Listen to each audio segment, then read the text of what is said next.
Hello everybody and welcome to the Human Echoes recap for Legion Season 2 Episode 3.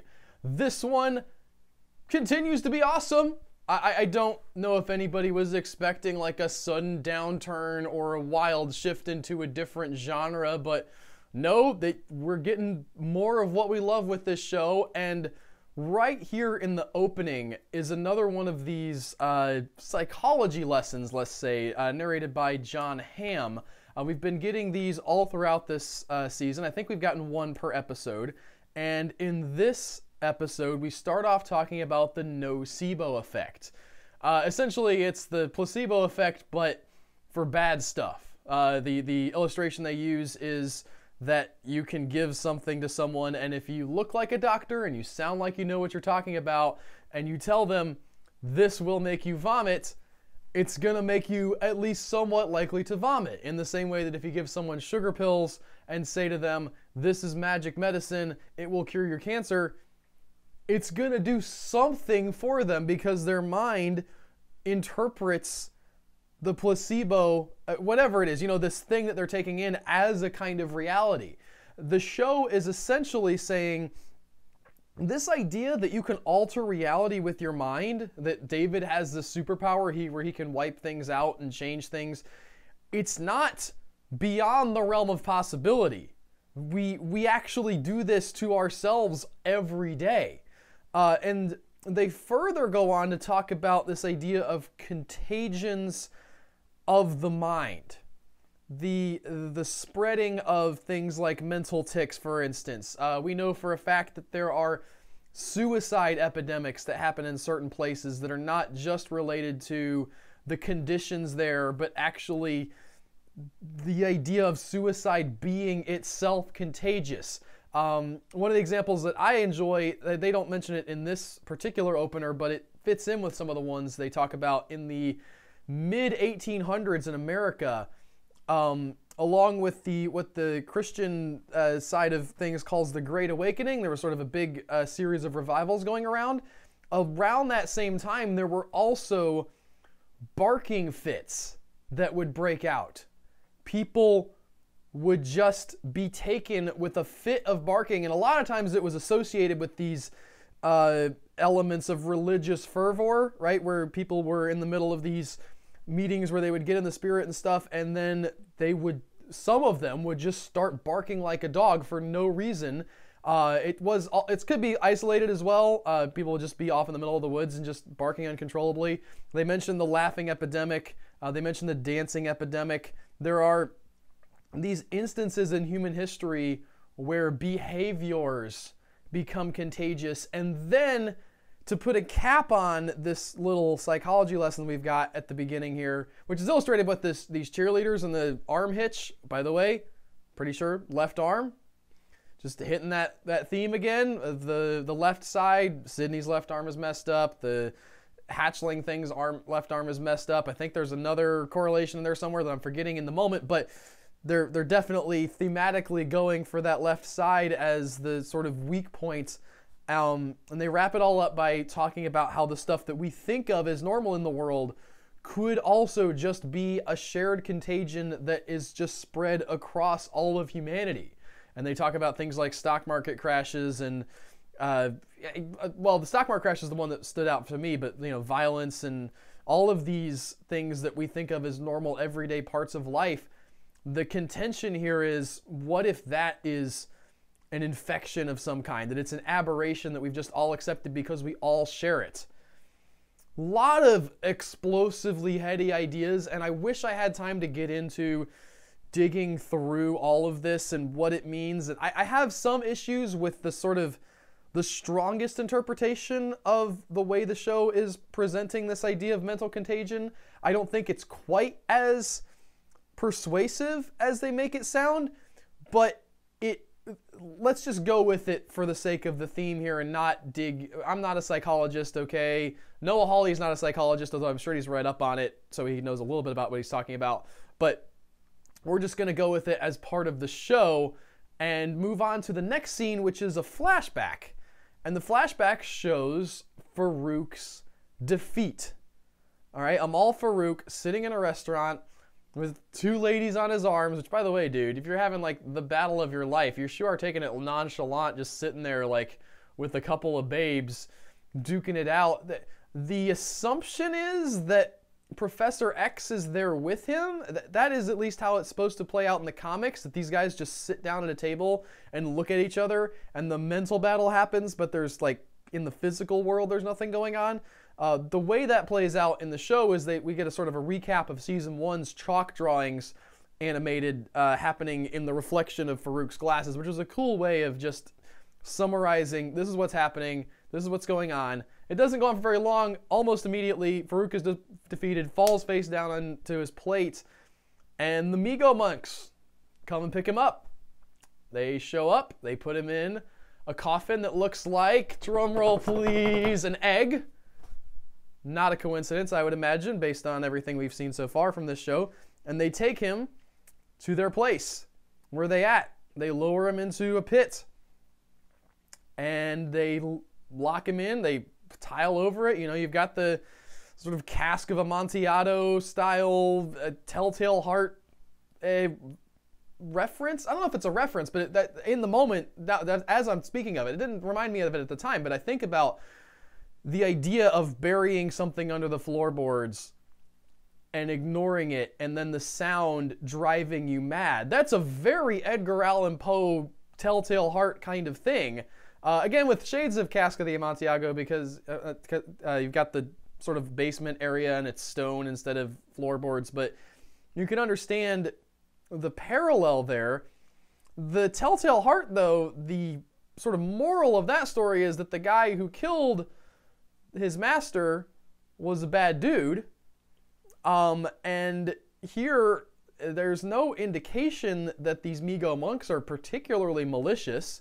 We do see one of them doing damage later on, but he's got like a positive agenda. But right here, if you take this as an allusion to the Telltale Heart, then that ties in with some stuff Farouk says later on about his, like, hey, I have motivations that make sense too. You can't just like write me off as some kind of cardboard cutout bad guy.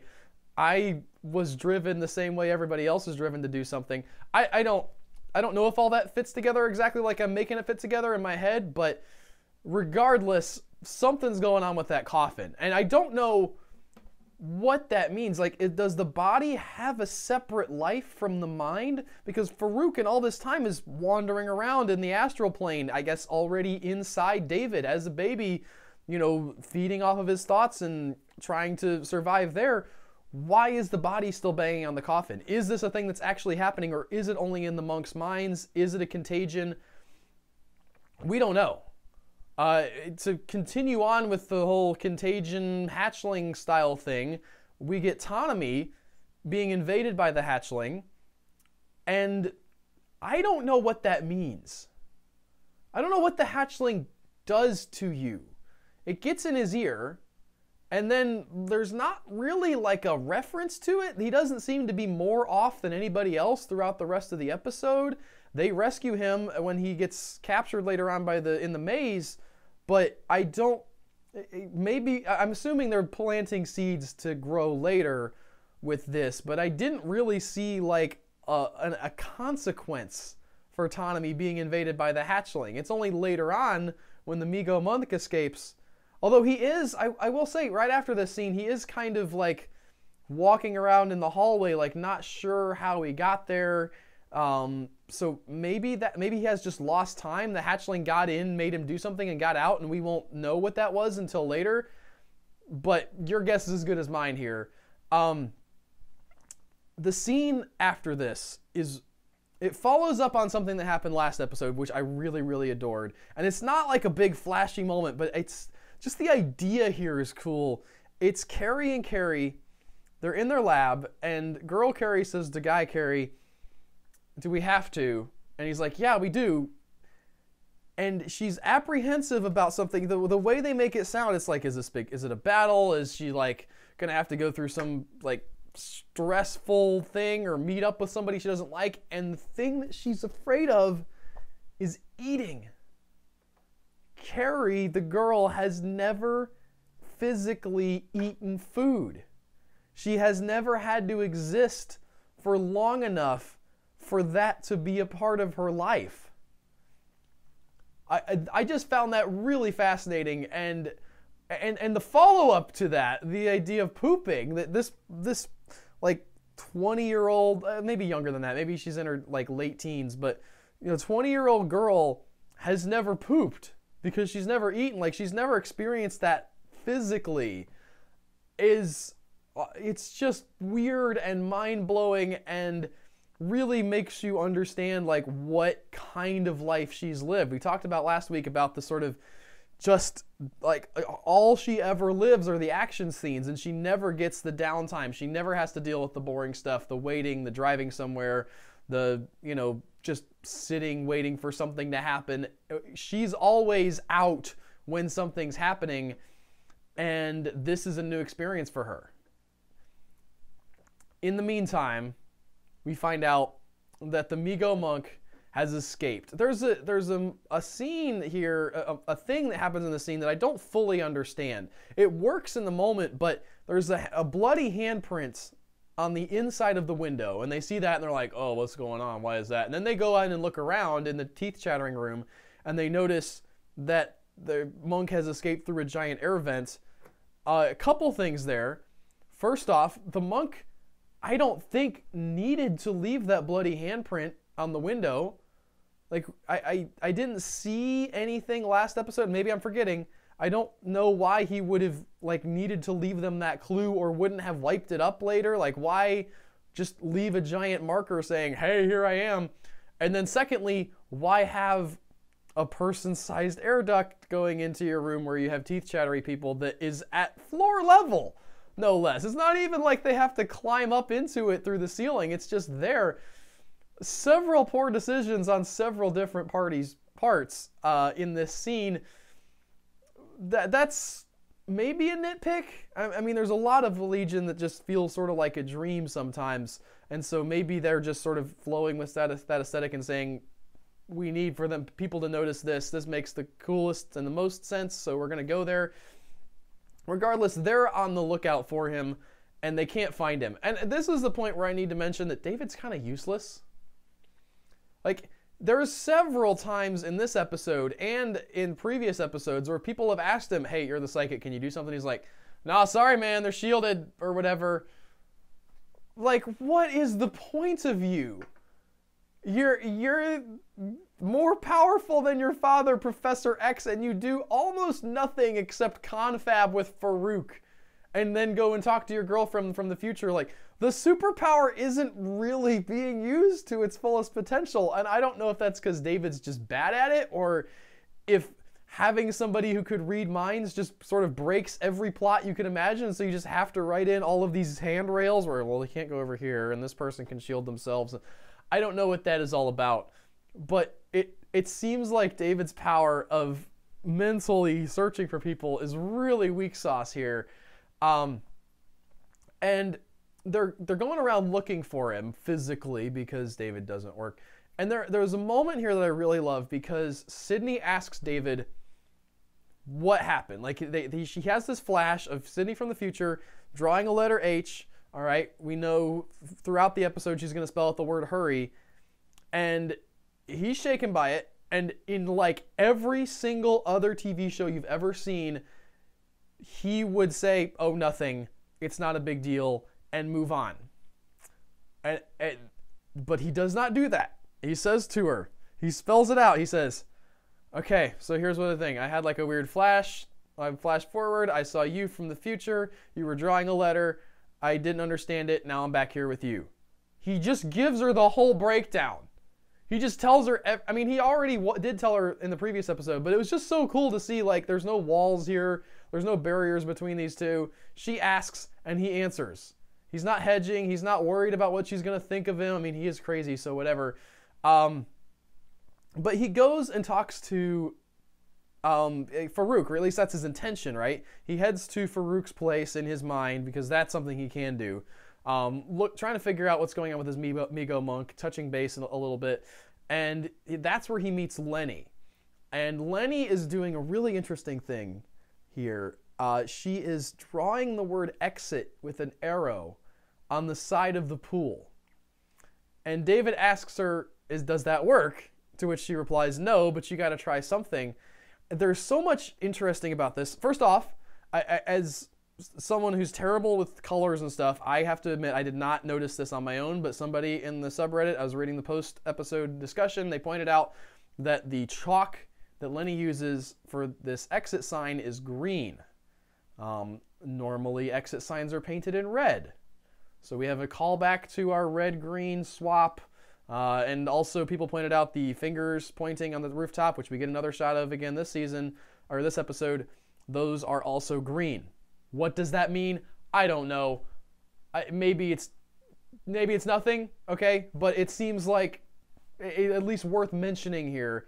The other thing that's cool about this is that Lenny is thinking in an interesting way. She knows that she's trapped in a mind prison. And so the thing that she creates to exit is a mind thing. Like the idea of an exit sign with an arrow is something that all of us, like, you don't have to look at an exit sign and like think about the word and what it means. You can see it and just like the object, the way the letters spell out, you know what it means almost instantaneously. It seems like if you're in a mental prison, that's the kind of thing that maybe could bust you out. And Lenny here is just increasingly desperate. Farouk is not around at the beginning, or at least he's not showing himself, right? He just materializes later. But Lenny is begging David for her life, saying, please don't leave me in here. Like, this sucks. I'm a slave. I'm not even a slave. I'm a pet of some kind. Not even a pet, a potted plant. And she's just completely going stir crazy inside Farouk's weird prison.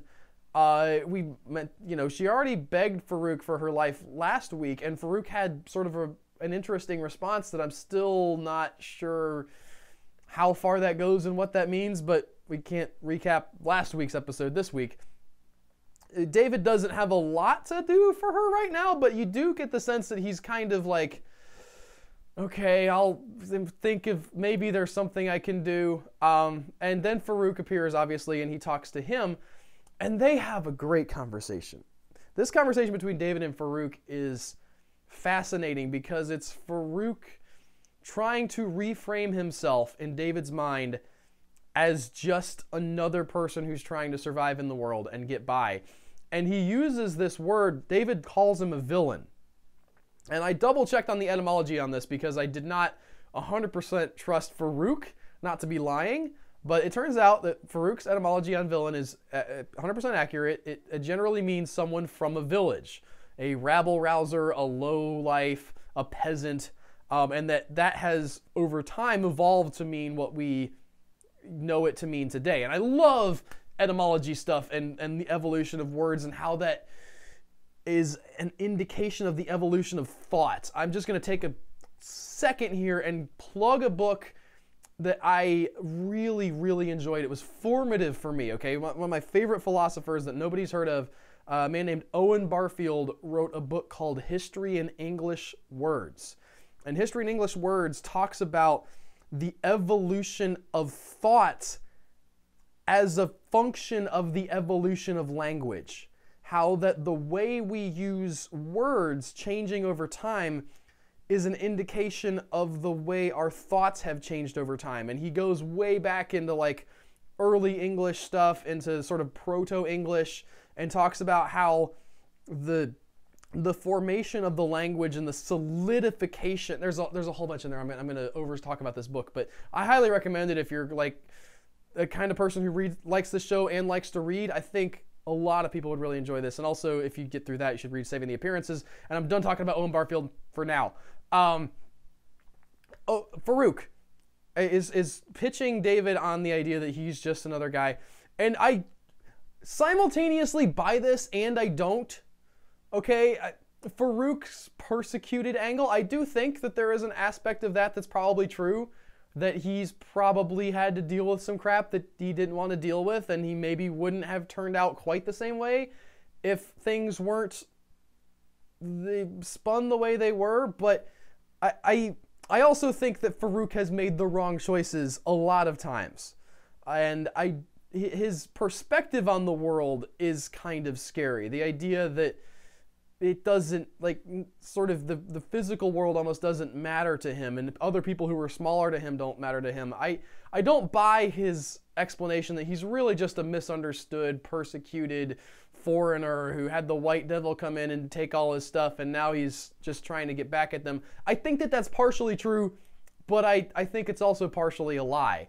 And there's a thing that happens at the end of this scene where Farouk is talking to David about future Sid. He knows what he's planning, and he says, listen, if you pull off what she wants you to pull off, she will cease to exist. So is that like helping your girlfriend commit suicide from the future? And while they're having this conversation and the scene is wrapping down, the camera starts moving back and forth in the shots, the shot reverse shot of Farouk and David. And to me, the indication there is that time is passing, all right? And we know eventually that Sid is going to spell out hurry. And there's some interesting stuff that happens with time. We'll talk about it a little bit later when we talk about the monk. But time might not necessarily be exactly as linear as we're expecting. But the final thing we get here is that Farouk tells David that he's not the one doing the teeth chattering freak out thing, that is a symptom of what the monk's power is, and that the monk is spreading that around. We have seen that the monk has been following Farouk. All right, he was at the dance party. He was probably at a lot of the other places Farouk was. So you can see why the Division 3 would think, okay, Farouk is here. People start chattering their teeth. It's probably Farouk. And Farouk says, nah, that's not me. That's this weirdo, like, bald guy. Go find him. And David comes back from his mental projection into the facility and finds that the Migo monk has taken over. He has Pied Pipered the child soldiers, which was I've always loved that story so much. Just the idea of the door in the hill that the Pied Piper leads the children to, and they never come back. But sometimes if you're around that hill, you listen, you can hear the children singing in their far-off Neverland. I always thought that story, when I read it as a kid, it just struck me as the creepiest thing of this other world that, you know, seems great, but it maybe isn't. There's also a cow that's hanging around. I don't know what that means.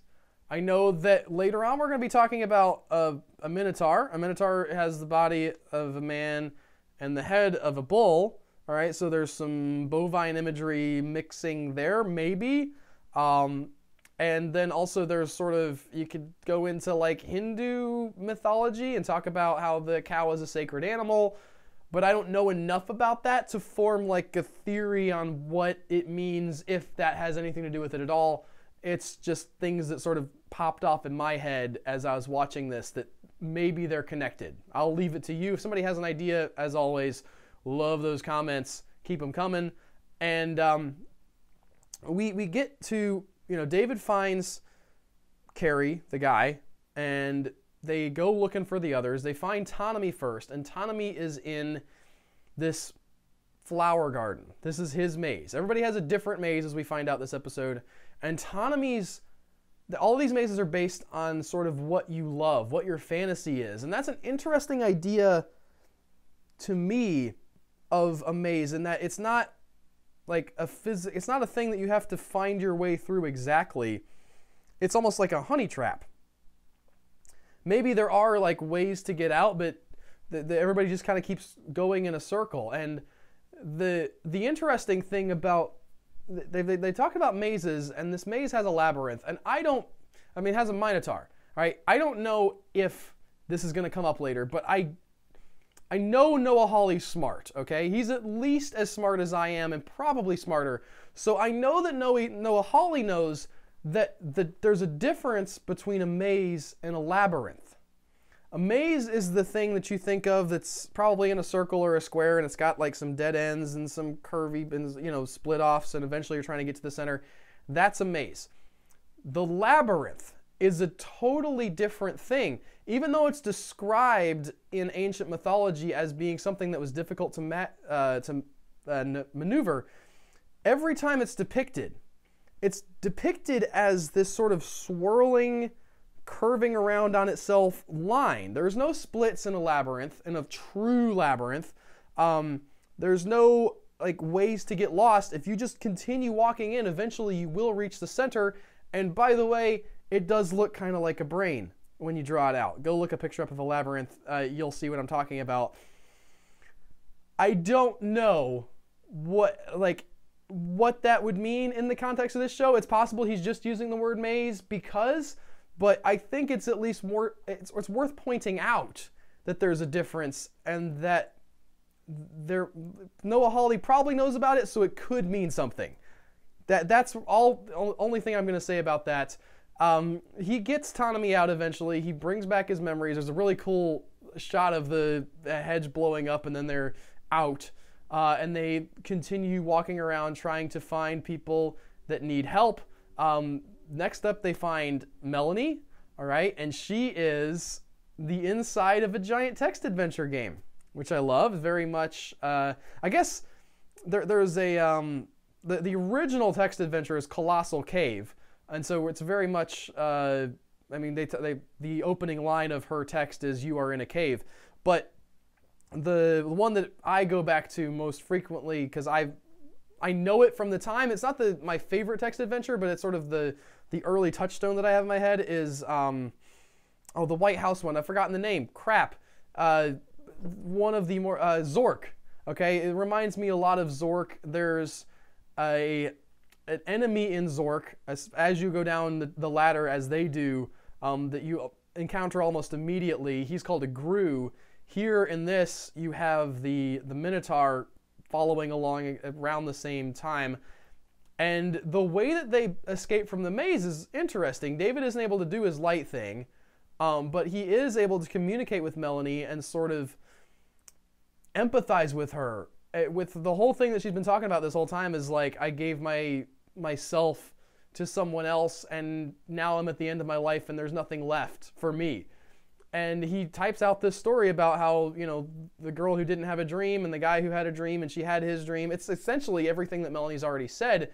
And this snaps Melanie out of her power fantasy of being sort of the ruler of this text-based ideal world. And again, we have another example of ideas and being mapped onto reality. The idea that a text adventure is just words. It's just a bunch of words in like a bunch of code, and yet when you're playing one of them, you type in "go left" and your mind thinks about going left.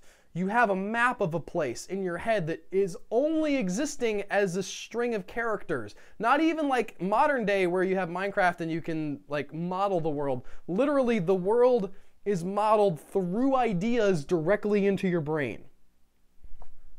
That's wild, and I love that they're sort of pulling on that kind of tradition to explore this idea of the relationship between reality and the mind in this show. We do meet the Minotaur in Melanie's text adventure, but as they come out, the Migo monk captures David, and he does a flashback with him. He takes him back to what they saw, or maybe David hijacks him and sees what they saw, but we see the onset and the spread of this disease, the idea of all these people being taken by this laughing sickness and not being able to get away from this banging sound underground, that some of them started hanging themselves, and essentially that it wiped out this whole monastery save for the one dude who's remaining, who does not, by the way, succumb to the laughing sickness. For what reason? I don't know.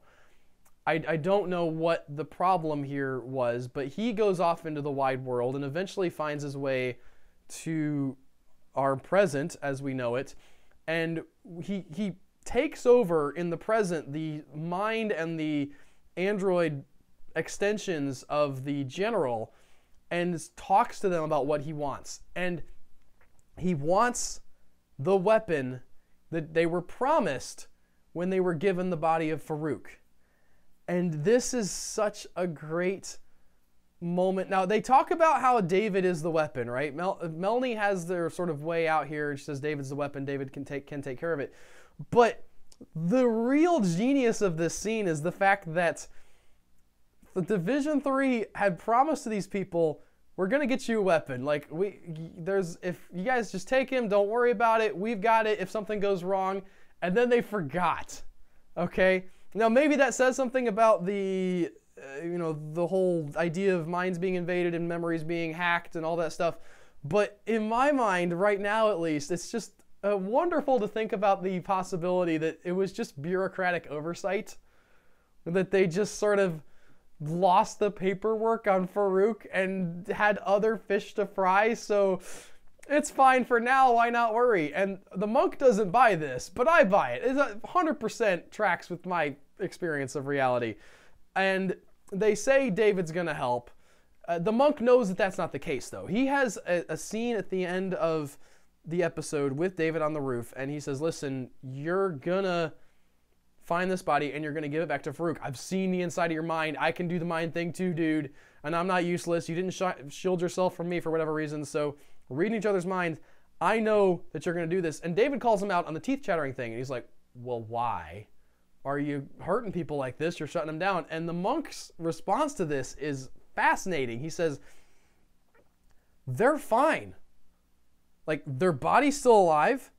Their consciousness exists in a place that is essentially heaven for them, where they have their greatest desire served up to them on a silver platter. Why are you worried about them? I did them a favor. That's the monk's perspective, and it's based on everything we've seen with sort of levels of reality in the astral plane and everything in this show. It kind of rings true. Like, he's, in a sense, protected them from Farouk. They can't be invaded by Farouk. They're stuck in their own little world, so they are safe, for lack of a better word. Of course, safety is not living. The safer you get, the less alive you are, and the monk seems to have forgotten that, but that's his philosophy, and it seems like something that, rings true in the sense that, in the same sense that Farouk's explanation for, hey, I'm not such a bad guy. If you were me, you might have done the same thing in my circumstances, rings at least somewhat true. It doesn't sound like either one of these things is completely made up. There is a certain perspective where these explanations are real and good explanations. And to top it all off, the monk jumps off the building, kills himself, and erases his ability to tell David where this body is. However, and I didn't notice this on my own, but somebody pointed out, this scene of the monk jumping off of the roof is part of David's flashback when they ask him what happened in the year that you were missing. Remember, he comes back in the orb. They say he'd been gone for a year. He doesn't remember the year that he was missing. And when he's remembering fragments, one of the fragments he's remembering is this guy falling off of the roof. How did he remember the future? All right, maybe it's possible that it's just a prediction of some kind, that he's psychic so he can see the future. But it's also possible that he's not experiencing time 100% linearly. That when he was in the ball, he was also in the future and the past and other places too, hopping around, and that's a wild idea. I don't have a lot of depth that I can dig out of that. I don't know exactly where you can go with that, but it seems just awesome and crazy, and I am looking forward to where they go with it. I'm looking forward to the rest of this show. We got 10 episodes this season, so we're only a little bit in, really knocking it out of the park this week. They keep feeding us. They keep giving us good stuff, and I hope that you're as excited about this as I am. If you are, don't forget, over on the YouTube channel, you can leave a like, you can subscribe to the channel. We'll be having these every week. If you look down the description, if you want the audio-only version of this, I have pasted that link in the description as well, so you can listen to it as a podcast. If you're listening to the podcast, it's also available as a video, so you're hitting y'all both sides there. And as I mentioned earlier, comments. Love the comments. set me straight, argue with me, tell me how it was in the comics. Whatever information or insight you have that you think that I missed or you want to add on, I love to hear them. I try to reply to them, except on the weekends, because that's family time. I will see you guys next week with more of the Legion recap. Y'all take care.